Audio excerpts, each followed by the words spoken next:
Greetings, VC peeps. TC Kirkham, the Kirkham Report here with day 2 of my 2022 Rewind. I want to talk about some of the best stuff that I picked up this year. Most of it, we're going to talk about current stuff. I'll talk about other stuff I might have picked up at some other point in time later this week. But I want to talk about the albums that I picked up that were just released this year.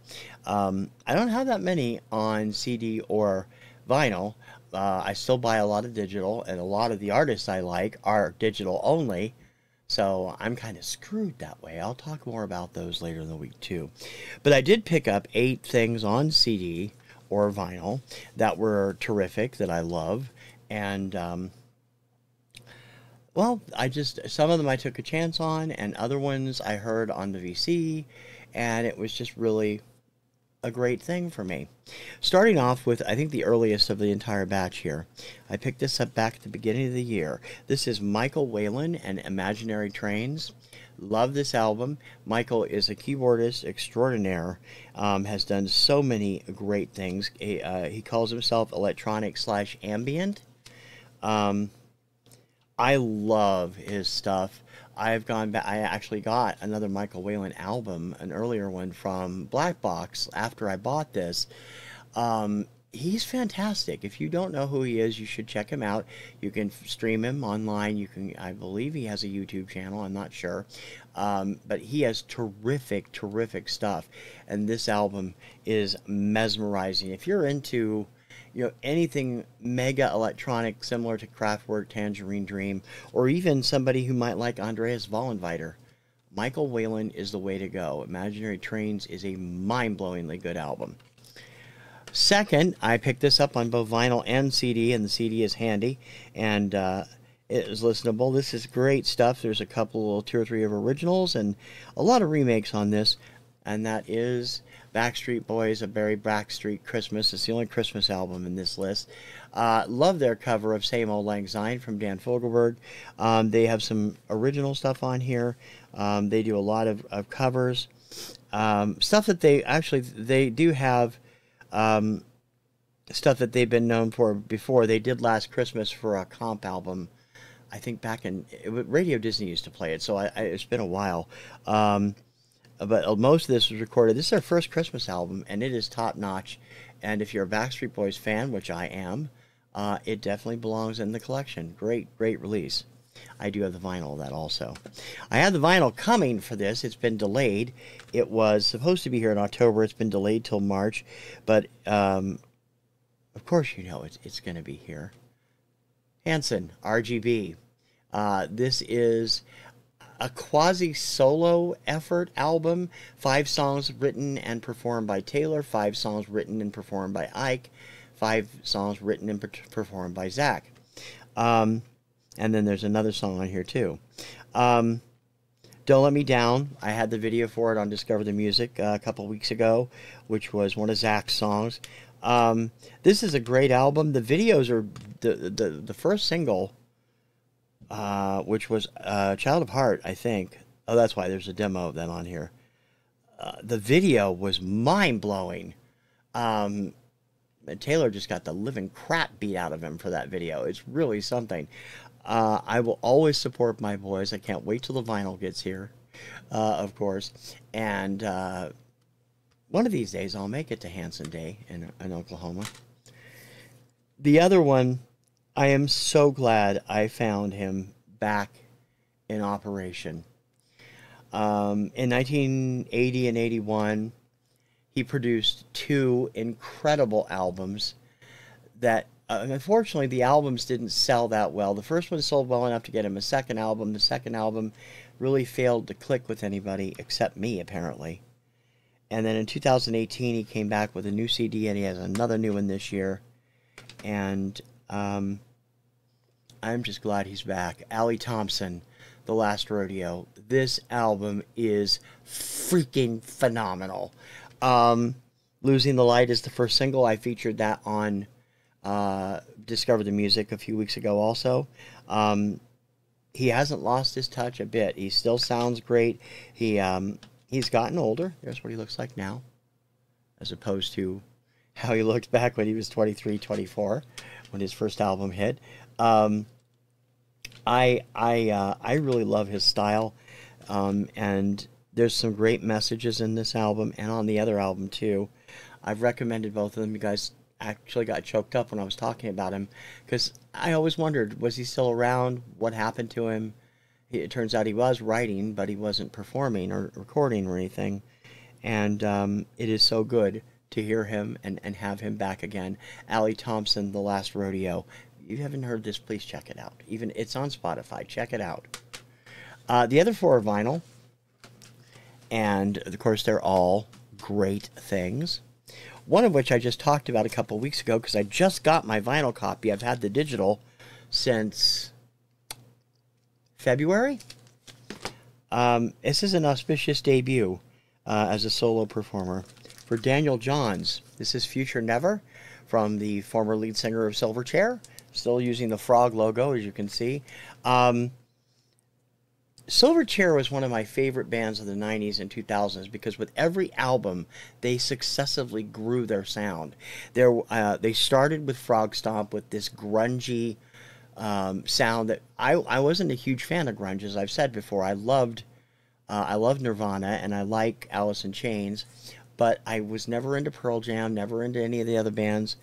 And Silverchair had that vibe. They reminded me a lot of Pearl Jam on the first album.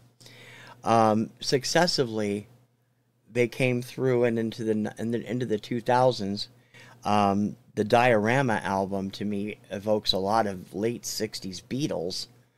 And then the last album, its title escapes me, but the hit single off of it was Straight Lines.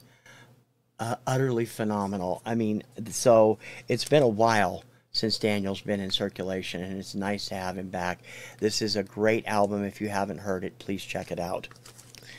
Another album I went nuts over was Strictly Thank You to Professor Carlson, Steve Carlson, for turning me on to this guy, because, I mean, I heard this album and I'm like, oh my God, I need to get everything he did. And I did. I went to SoundCloud and bought the entire library. SoundCloud. Bandcamp. I'm sorry, SoundCloud. Michael Christensen, Galactic Clarity. Just played a track from this on Discover the Music the other day too. Again, like Michael Whalen, it's ambient. It has guitars and keyboards. He produces this all himself out of his studios in Michigan. And I mean, this is the kind of stuff I've always loved. I fell in love with this kind of music when I was a teenager. Nobody else around me had listened to that stuff. Me, back in the 70s, late 70s, I did listen to some Kraftwerk. I have been forever a huge fan of Synergy and Tangerine Dream. Michael's music reflects that, and it's a more modern, I guess you might call his stuff ambient as well. Really phenomenally good, and it was so nice to send a personal note when I bought this.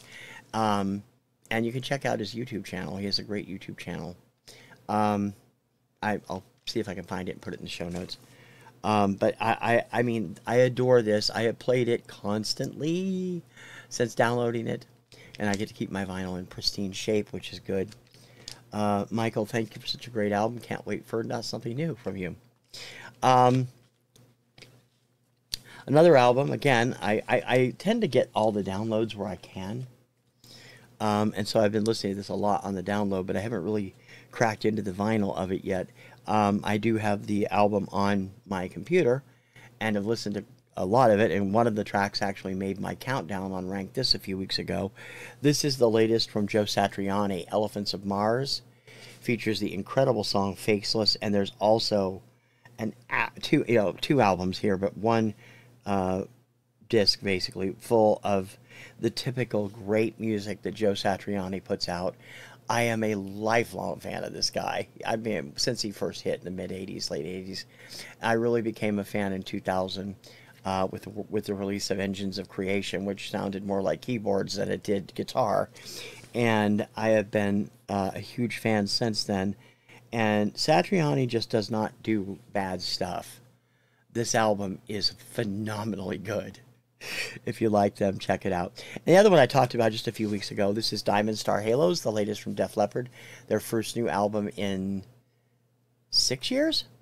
Since the self-titled album in 2017, I believe. Great stuff on this album. Take What You Want and Kick were the two singles. There's other great stuff on here. And I just love these guys. And I love them to death. And I always will. I've been a fan since On Through the Night when I was 17, I think I was when it came out. Great, great stuff. And they've never stopped pumping out great pop metal music. And they never will.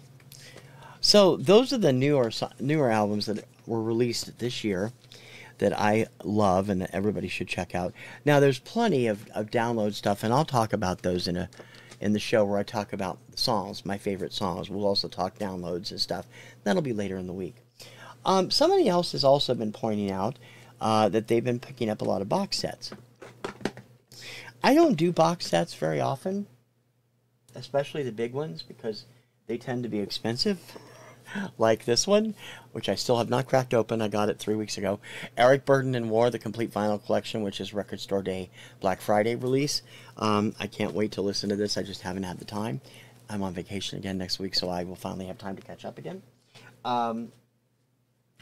But that's great. Everything else I've bought, two of them were from this year, and earlier a couple other ones were from, no, 3 of them were from this year, and 2 of them were from earlier, 20 or 21.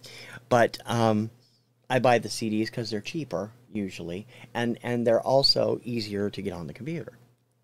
I just talked about this one last week. It is only a 2-disc set, but technically it encompasses 4 of his albums. Neil Sedaka, All You Need Is the Music, The Electra Years, 1977 to 1981. It includes all 4 of his Electra albums right there, a song, All You Need Is the Music, In the Pocket, and what is that last one called? I can't see the title now. Terrific. I already have In the Pocket on vinyl. I got it when it came out because it has Should I Never Let You Go on it. But love Neil and love this stuff. Also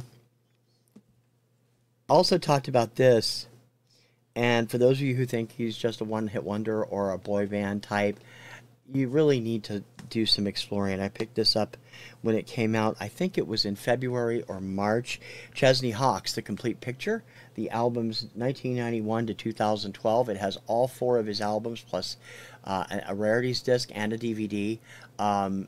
This kid, when he started, was thought of as a one-hit wonder.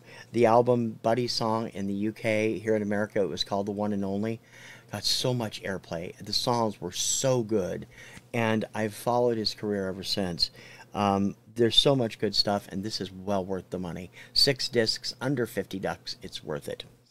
Another one that's worth it if you are into this kind of music, and I am. And the odd thing is, I have all of these on vinyl already, but I wanted to get the discs just so that I will have them. I had 2 of them on CD also, but you know, it's Stacey Lattisaw. Stacey Lattisaw, the Cotillion Collection, includes all 7 of her Cotillion albums. Young and in Love, which was not a hit. That was her debut album. Did not do well. Let Me Be Your Angel, With You, Sneaking Out, 16. I'm Not the Same Girl, and her duet album with Johnny Gill, Perfect Combination. Freaking awesome music, people. Awesome music. One of the best, most unsung R&B singers of all time. Get this. I picked up these 2. These are both classic collections. I have not listened to this one yet. This one I have. I actually did rip it. And it's also on Spotify for the most part. This is White Plains, the collection. It includes both their albums, White Plains. In the States, it was known as My Baby Loves Lovin'. And the second album, which I can't read, When You Are a King. These guys were popular. In the States, their only hit was My Baby Loves Lovin', but they did have a couple other hits in the UK. And both their albums are here, along with a disc of rarities. My Baby Loves Lovin', I just loved when I was 6 or 7. My babysitter loved it, and I loved it, and it's been a favorite of mine ever since. It easily falls into my 100 greatest songs of all time. And this album, getting to hear this album again, because I have the album. It's in absolutely piss poor shape. I bought it when I was 7, and the title track never played. It skips. The rest of the album is fine. The title track skips. So I never got to hear My Baby Loves Lovin' off that album, but I fell in love with the rest of the album too, especially Moment of Madness and Summer Morning and Taffeta Rose. I played those over and over again since I got this set. I'm so glad I found it. The other one is one that I have not yet cracked open. It's been sitting over there since I got it from Craft Recordings, but it is truly a collection of hardcore dance club disco from the 1970s. It's called For Discos Only. This is the Vanguard Disco Collection, I believe. It includes, sorry, I need my light, hits by Sylvester, the Blackbirds, the Nobles, Frisky, Rainbow Brown, Idris Muhammad, Side Effect, you know, all 2 Tons of Fun, which is where Martha Wash got started. Unbelievable. Now, I have listened to it online, of course. I just haven't opened my CD. But it is fantastic. I got a great deal on this, too. When this came out, it's 3 CDs, maybe 4, 3. It was 48 something. I got it for 20. So I couldn't pass that up. Great deal. From the Kraft Records debacle of last year. So it's actually been out since, I think, 2020, I think is when it came out. But really good stuff. Now, all those box sets that people are showing off, I'm sorry. I got to comment on this. One of the things I'm going to talk about later this week is trends on the VC. Just little funny stuff I've noticed this last year. And boy, do people like talking about their Beatles box sets. Mazzy's monstrous All Things Must Pass box set. Loved that show. It was very informative, and Mazzy is like one of the real quintessential Beatles fans in the VC. But man, I would not spend $1,000 on a box set. I mean, I just spent $400 on a Def Leppard book, which. No, not 400, 300. I spent 300 on a Def Leppard book that won't be here till May. And it better be worth it. That's all I can say. Because I normally don't spend like that. The most expensive box set I have in my collection, I think, was probably, I have the original OG release of From the Top by Carpenters. I didn't pay for that. My mom did, but when it was out in its initial run, it was $65, $70. It was a Christmas present. Now you can get it in one of these little boxes for $40. So, and the songs are not quite the same. They changed 2 or 3 of the songs out. But those are the only. I don't buy box sets very often. That one, I have a Chicago one, also a gift. I bought the Garth Brooks collection when it was out. I didn't buy the big one that was out a couple years ago because it was too expensive. But I bought the original with the first 6 albums in it. And I got that for like $20. So that was a good deal. Box sets, I'm just amazed at how many. I mean, I'll be honest. If I had the money, I would have picked up that McCartney singles box set. But $800 is a little high for me. Just like $500 for Guns N' Roses or $350 for Kiss is a little high for me.